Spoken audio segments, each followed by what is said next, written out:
নানু মারা গেছে অনেক ছোট কালে।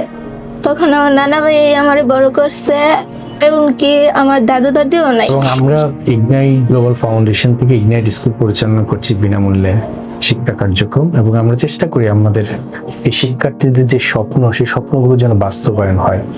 এর জন্য প্রয়োজন পূর্ণ আস্থা এবং সহযোগিতা। আসসালামু আলাইকুম, আশা করি সবাই ভালো আছেন। জীবনের প্রোগ্রামে আপনাদের সবাইকে স্বাগত জানাচ্ছি। আজকের এই এপিসোডে আমাদের সাথে আছেন মনি আক্তার। আমরা জানবো মনি আক্তার সম্পর্কে। কি খবর মনি আক্তার, কেমন আছো তুমি? আলহামদুলিল্লাহ ভালো। আপনি স্যার? আলহামদুলিল্লাহ ভালো আছি। আমাদের অফিসে এসে তোমার কেমন লাগছে আজকে? খুব ভালো। খুব ভালো। এর আগে আসছো তুমি? না, এই প্রথমে আসলাম।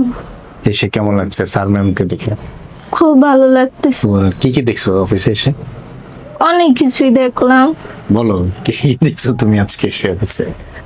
এই যে ম্যামরা কাজ করতেছিল, কম্পিউটার দেখলাম, অনেক কিছু দেখলাম। তোমার জন্মগ্রহণ কোথায় হয়েছিল? আমার জন্মগ্রহণ আমার নানু বাড়িতে হয়েছিল। নানু বাড়ি কোথায়? নানু বাড়ি ব্রাহ্মণবাড়িয়া। নানু বাড়ি কোথায়? ব্রাহ্মণবাড়িয়া। দাদু বাড়ি? দাদু বাড়ি কিশোরগঞ্জ। তোমার ছোটবেলা কোথায়? আমার ছোটবেলা আমি নানু বাড়ি থেকে বড় হয়েছি। নানু বাড়ির আদর এতটাও পাই নাই। নানু মারা গেছে অনেক ছোট কালে। তখন আমার নানা ভাই আমারে বড় করছে, এমনকি আমার দাদু দাদিও নাই। আমি কারোর আদর পাই নাই মা বাবা ছাড়া। তোমার মা বাবা, বাবা এখন কোথায় থাকেন? বাবা, আমরা এখন থাকি বাউনিয়াতে। বামিয়াতে। বাবা মার সাথে তুমি থাকো? জি। আর ভাই বোন তোমরা? আমরা 3 বোন 1 ভাই। তুমি কত নাম্বার? আমি 3 নাম্বার। 3 নাম্বার। আর সবার বড়, সবার বড় আমার বড় আপু, তারপরে ভাইয়া, আমি। কি করে ওরা? ভাইয়া চাকরি করে আর আপু দেশে থাকে। দেশে থাকে। বাবা, তোমার বাবা কি করেন? বাবা ফার্নিচারের কাজ করে। ফার্নিচারে। কোথায়? বাউনিয়াতে? জি। আর তোমার আম্মা? মা বাসায় থাকে। ইগনিট স্কুলে কোন ক্লাসে প্রথম ভর্তি হয়েছিল? ইগনাইট স্কুলে প্রথম ক্লাস ছিল 2। স্কুলে অনেক এখন ভালো পড়াচ্ছে। জি। স্কুলে তোমার কোন সাবজেক্টে পড়তে খুব বেশি ভালো লাগে? গণিত। গণিত? জি। অন্য সাবজেক্ট? অন্য সাবজেক্ট বলতে ইংরেজি। ইংরেজি। স্কুল নিয়মিত যাও তো? জি, এদিকে অসুস্থ ছিলাম, 1 সপ্তাহের মতো যাই নাই। কি হয়েছে তোমার? জ্বর ঠান্ডা ছিল। পরিবারে তোমাকে মানে স্কুলে পড়ার বিষয়ে কে সবচেয়ে বেশি বলেছে? আমার বাবা। তোমার বাবা? মা?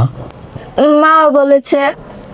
বাসায় পড়ালেখার স্কুল থেকে যাবার পরে এরপর কি করো? বসে থাকি, পড়ার বই নিয়ে বসে সন্ধ্যার সময়, বিকালে একটু খেলা করতে বের হয়।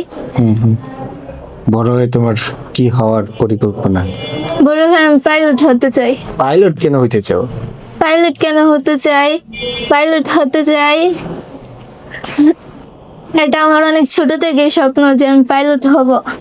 আমি পাখির মতো আকাশে উড়বো। পাখির মতো আকাশে উঠতে তোমার পছন্দ? জি। তুমি এই এয়ারপোর্টে গেছিলা? জি।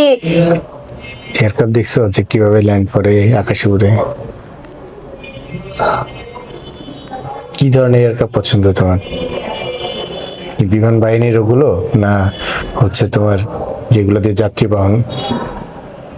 যেগুলো দিয়ে যাচ্ছি যাত্রী কমার্শিয়াল। এই যে পাইলট হইতে চাও, পাইলট হতে হলে তো পড়ালেখা করতে হবে। অনেক পড়ালেখা করতে হবে, সাহসিকতা দরকার। পাইলট হতে চাইলে পড়ালেখা প্রচুর দরকার। তোমার দাদুর বাড়ি হচ্ছে কোথায় বললা? কিশোরগঞ্জ। দাদার বাড়িতে চাচা আছেন? চাচা বলতে 2 জন আছে, ওরা আমাদের খোঁজ খবর নেয় না। খোঁজ খবর? বললে মনে হবে ওরা আমাদের কাছে নাই। খোঁজ খবর নেই? ছোট থেকে নেয় না। বাসায় তাহলে এখন তোমাদের পরিবার পরিচালনা কি করছে, তোমার মা না বাবা? বাবা কাজ করে ফার্নিচারে, আর মা বাসায় থাকে। প্রতিদিন ছোটবেলা যখন স্কুলে আসছো তখন কি তোমার মা দিয়ে যেত স্কুলে? জি। মা দিয়ে যেত। এখন এই যে বাসায় যে পড়ালেখা করো, বাসায় এই পড়ালেখার বিষয়ে সবচেয়ে বেশি ইয়ে করে কে, যে পড়তে হবে, এখন ওঠা যাবে না? আমার আম্মু আব্বু দুজনই বলে। দুজনেই? আম্মু একটু বেশি বলে যে তুমি পড়ালেখা আর একটু করো, এখন উঠা যাবে না। সামনে তো তোমার ফাইনাল পরীক্ষা না? জি। প্রিপারেশন কেমন? ভালো। সকল সাবজেক্টে হুম। পরীক্ষা কবে তোমাদের? পরীক্ষা 26 তারিখ থেকে শুরু মনে হয়। স্কুল বন্ধ কয় তারিখে? স্কুল বন্ধ কয় তারিখে এটা তো জানি না। এই সপ্তাহে তোমাদের ক্লাস হবে না? হুম। আচ্ছা। সর্বোপরি তোমার এমন কোনো বিষয় আছে যেটা তুমি বলতে চাও? আমি পাইলট হতে চাই, আপনারা আমার জন্য দোয়া করবেন যাতে আমি অনেক দূর এগিয়ে যেতে পারি। আমরা এতক্ষণ শুনছিলাম মনি আক্তারের জীবনের গল্প। আমরা জানার চেষ্টা করেছি মনি কিভাবে তার ছোটবেলাটা কাটিয়েছে এবং পরিবারের সবচেয়ে বেশি কে সাপোর্ট দিয়েছে তাকে স্কুলে পড়াশোনার বিষয়ে। এবং আমরা জেনেছি যে মনি আক্তার বড় হয়ে একজন পাইলট হতে চায় এবং সে দৃঢ় প্রত্যয় কিন্তু সেভাবে এগিয়ে যাওয়ার চেষ্টা করছে। এবং আমরা ইগনাইট গ্লোবাল ফাউন্ডেশন থেকে ইগনাইট স্কুল পরিচালনা করছি বিনামূল্যে শিক্ষা কার্যক্রম, এবং আমরা চেষ্টা করি আমাদের এই শিক্ষার্থীদের যে স্বপ্ন, সেই স্বপ্নগুলো যেন বাস্তবায়ন হয়। এর জন্য প্রয়োজন পূর্ণ আস্থা এবং সহযোগিতা। আমরা এভাবেই আমাদের শিশুদের গল্পগুলো চেষ্টা করবো আপনাদের সামনে নিয়ে আসে, চেষ্টা করবো ওদের স্বপ্নগুলোকে বাস্তবায়ন করার এবং মানসম্পন্ন শিক্ষা নিশ্চিত করার। ওদের জন্য আপনারা দোয়া করবেন এবং মনি আক্তার যেন সত্যিকার অর্থে একজন পাইলট হতে পারে এবং সার্ভ করতে পারে আমাদের দেশের কল্যাণে। সবাই ভালো থাকবেন, সুস্থ থাকবেন। আল্লাহ হাফেজ।